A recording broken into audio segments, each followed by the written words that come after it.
Hello viewers, நம்ம பேச எப்படி இருக்கிறீங்க? நம்ம தளபதி எப்பயுமே திமுகவை ஏன் பிஜேபியோடைய பி டீம் அப்படின்னு சொல்லுதுன்றதுக்கு ஒரு ஆதாரம் ஒன்று வலுவாக சிக்கியிருக்கு. அது மட்டும் இல்லாமல் தமிழ்நாட்டில் திராவிட கட்சிகள்ன்ற பேரில் தமிழ்நாட்டை தருதலையாக ஆக்கி வச்சிருக்கிறது திமுக தான் உதாரணம். அதுக்கும் ஆதாரம் இருக்குது. இதை விட இன்னொரு முக்கியமான விஷயம், தமிழ்நாட்டில் இருக்கக்கூடிய அனைத்து நபர்களும், வக்கீலாக இருக்கட்டும், டாக்டராக இருக்கட்டும், பெரிய பெரிய பணக்காரங்களாக இருக்கட்டும், இவங்க எல்லாமே வாழ்கிறது திமுக காரன் போட்ட பிச்சை அப்படின்றது தான் இவங்களோட நினைப்பு. அதுக்கும் ஆதாரம் இருக்குது. இப்படி இந்த மாதிரி பல விஷயங்களை தான் இந்த வீடியோவில் பார்க்க போகிறோம். என்னோட சேனல் யாராவது ஃபஸ்ட் டைம் வரீங்க அப்படின்னா சப்ஸ்கிரைப் பண்ணிவிட்டு பெல் பட்டன் ப்ரெஸ் பண்ணி ஷேர் பண்ணுங்கள். மறக்காமல் உங்கள் கமெண்ட்ஸில் போட்டுருங்க. அதுக்கப்புறம் பார்த்தீங்கன்னா வாட்ஸ்அப் குரூப் லிங்க் டிஸ்கிரிப்ஷனில் இருக்குது. அதை கிளிக் பண்ணி ஜாயின் பண்ணால் பண்ணிக்கங்க.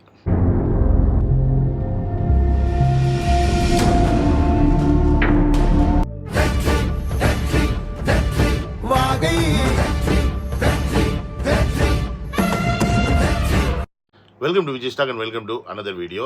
நேற்று பார்த்தீங்கன்னா பிஜேபி சார்பாக நயனார் நாகேந்திரன் தலைமையில் பார்த்தீங்கன்னா திருப்பரங்குன்றம் மலை மேலே ஏறணும் அப்படின்னு சொல்லிட்டு மிகப்பெரிய ஒரு போராட்டத்தை நடத்தி முடிச்சு அதுக்குன்னா கைதெல்லாம் பண்ணப்பட்டிருக்காங்க. ஸோ இதில் என்னப்பா பெரிய விஷயம் இருக்குது அப்படின்னு பார்த்தீங்கன்னா, இதில் பெரிய விஷயம் கிடையாது. இந்த பிஜேபி எப்பயுமே பார்த்தீங்கன்னா மதவாத அரசியல் தான் பண்ணும் அப்படின்றது தான் நம்மளுடைய சித்தாந்த அடிப்படை. அதனால தான் கொள்கை எதிரியாக பிஜேபியை வலுவாக எதிர்க்குது தமிழக வெற்றி கழகம். அதே பிஜேபியை எதிர்க்குது, இல்லை யாராவது புதுசாக கட்சி ஆரம்பித்து வந்தாங்கன்னா இவங்க பிஜேபியோட பி டீம்னு சொல்லக்கூடிய திமுக இந்த மாதிரி ஒரு விஷயத்துக்கு எதுக்கு அனுமதி கொடுக்குறீங்க?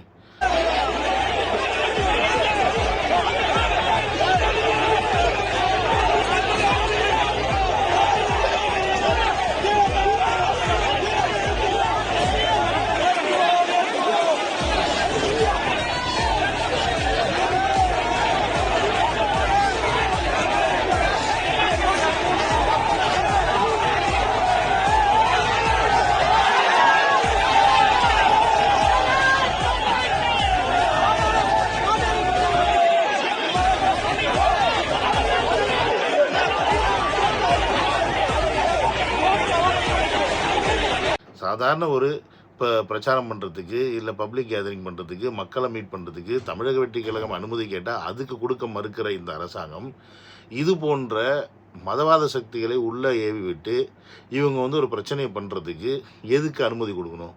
ஏன் உன்னால் இதை கண்ட்ரோல் பண்ண முடியாதா?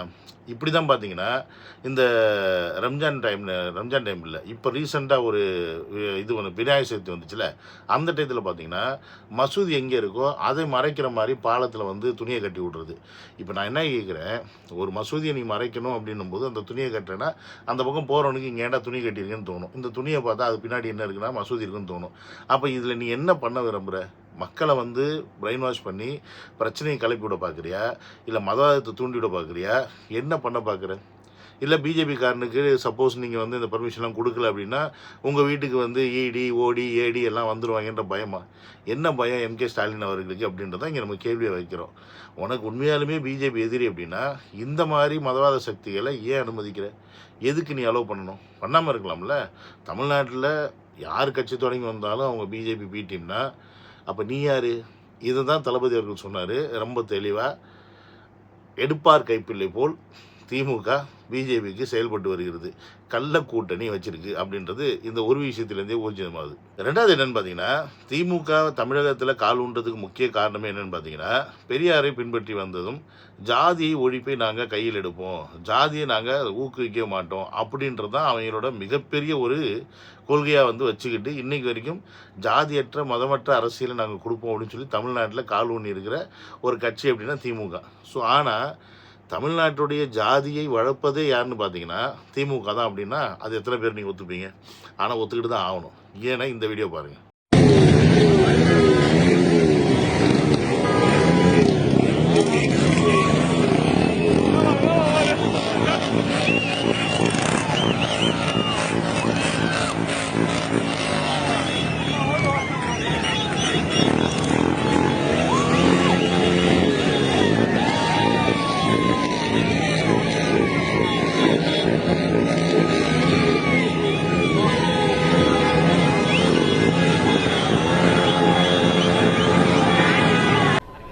புதிய திராவிட கழகத்துடைய நிர்வாகிகள் திரு கணேசன் அவர்களே, திரு ராஜேஷ் கவுண்டர் அவர்களே, இப்போ இதை பார்த்தீங்கன்னா புதிய திராவிட கட்சின்னு ஒரு கட்சி ஆரம்பிச்சிருக்காங்க.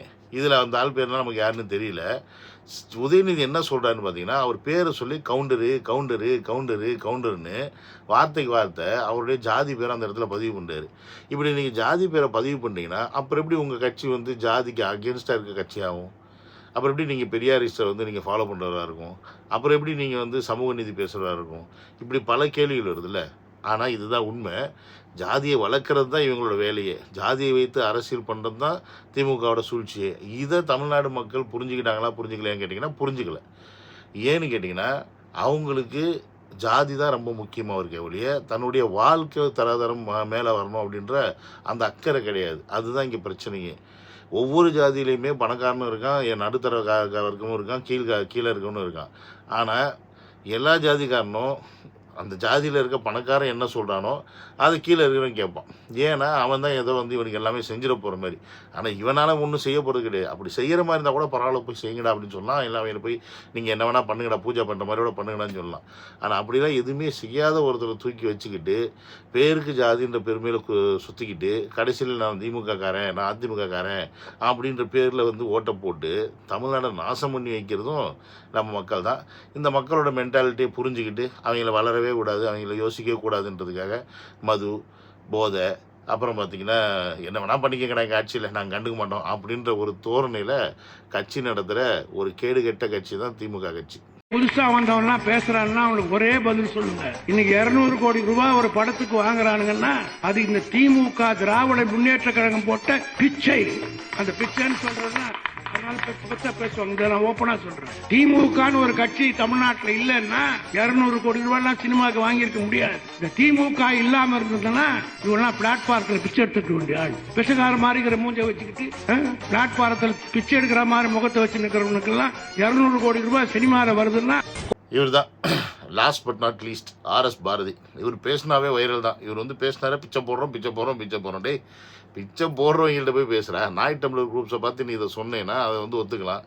எங்களை பார்த்து சொன்னால் என்ன அர்த்தம்? என்னது தளபதி அவர்கள் வந்து உதயநிதி அதாவது சன் குடும்பம் அதாவது திமுக அதாவது கலைஞர் இப்படி என்ன வச்சுக்கலாம்.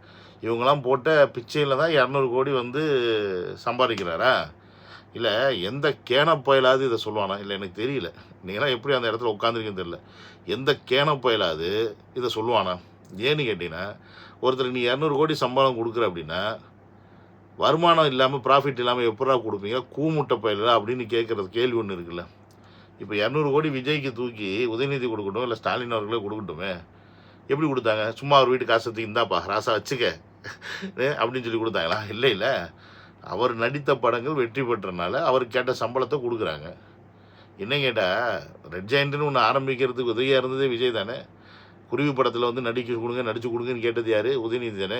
அங்கிட்டு கேட்டு அதுக்கப்புறமா வந்து விஜய் அவர்கள் நடித்தனால தான் இன்றைக்கி ரெட் ஜெயண்ட் இவ்வளோ பெருசாக வளர்த்து வச்சுருக்கேன். இதே விஜய் அவர்கள் நடிக்கலை அப்படின்னா வேறு யாராவது வந்து நடிச்சிருந்தா அது இவ்வளோ பெரிய ஹிட் ஆகிருக்குமா? தெரியாது. இந்த பேனரில் படத்தை எடுத்தோம்னா இந்த படம் ஓடணும் வைக்கணும்னு ஏகப்பட்டது இருக்குது. இல்லை இந்த ஸ்டார் படம் நடிக்கணும்னு இருக்குது. ஸோ அப்போ இந்த விஷயங்கள்லாம் இருக்குது. அப்போ இந்த இடத்துல விஜயர்கள் மட்டும் நான் சொல்ல, இந்த இடத்துல டாக்டர் படித்தவன் சரி கலெக்டர் படித்தவனும் சரி ஏன் நீதிபதியாக இருக்கிறவங்களே திமுக போட்ட பிச்சை தானே இந்த ஆள் பேசுகிறாங்க. எனக்கு ஒன்றும் புரியல. ஆனால் இன்னொரு விஷயத்த மறந்துடுறீங்க. நீ இப்படி பேசுகிறதுக்கு காரணமே நாங்கள் தான். அதை நான் ஒத்துக்கிறேன். ஏன்னா எங்கள் வீட்டுக்கெலாம் நீங்கள் தெருவாக வந்து பிச்சை எடுக்க வந்தீங்க தெரியுமா? ஓட்டு பிச்சை எடுக்க வந்தீங்களே. நாங்கள் போட்ட பிச்சையில் நீ உட்காந்துட்டு இப்படி வந்து ஓட்டை வாங்கி அந்த பொசிஷனில் உட்காந்துக்கிட்டு இன்றைக்கி நீங்கள் போட்ட பிச்சையில் நாங்கள் வாழ்கிறோம். அதாவது திமுக போட்ட பிச்சையில் தமிழ்நாடு இருக்குது. இவ்வளோ பேசுனதுக்கப்புறமும் இதையும் பார்த்து கை தட்டி சிரிக்கிற ஒரு கூட்டம் இருப்பாங்க பாருங்க. அந்த ஆள் பின்னாடி சரி இல்லை அந்த ஆள் முன்னாடி சரி இல்லை இதை உட்காந்து ஆர்வம் தட்டிட்டு கேட்பான். அறையிட்ட முட்டா பயல்களா அவன் உங்களையும் சேர்த்து தாண்டா சொல்கிறான். ஆனால் இதை வந்து பெருமையாக தான் பேசிப்பாங்க திமுககாரங்க வந்து. ஆமாம் என்னப்பா ஆமாம் எங்களுக்கு என்ன திமுக செய்யுது? அது ஓன் காசுரா, உனக்கு செய்ய வேண்டிய முறைடா அப்படின்னா அதெல்லாம் எங்களுக்கு புரியாது. இது அதாவது இந்த எப்படிப்பட்ட ஒரு ஜென்மங்களாக இருக்காங்க அப்படின்னு பார்த்தீங்கன்னா தமிழ்நாட்டில் அதை எப்படி அதாவது விளக்கறதுக்கு வரியே இல்லாத அளவுக்கு போயிருக்கு. இவங்கெல்லாம் மாறினா தான் தமிழ்நாட்டில் ஒரு மாற்றம் வரும் அப்படின்றதுல மாற்றுக்கிறதே கிடையாது. ஸோ அந்த மாற்றத்தை 2026 கொடுப்பாங்க அப்படின்ற ஒரு நம்பிக்கையும் இருக்குது. ஏன்னா மிகப்பெரிய எழுச்சி இளைஞர்களால் இருக்குது. என்ன தான் நான் 40, 50, 60 ஆட்களை நம்பலைனாலும் இன்றைக்கி இருக்க இளைய தலைமுறை தான் ஒரு மாற்றத்தை கொண்டு வருன்ற நம்பிக்கையில் இந்த வேலையை நம்ம வந்து செஞ்சுக்கிட்டே இருக்கோம். நம்மளால் முடிந்த அரசியல் அறிவை வந்து புகுத்திக்கிட்டே இருக்கும் அப்படின்றத இந்த வீடியோ மூலிமா சொல்லிட்டு முடிச்சுக்கிறேன். சரி, another video. Love you all. Take care. Bye bye.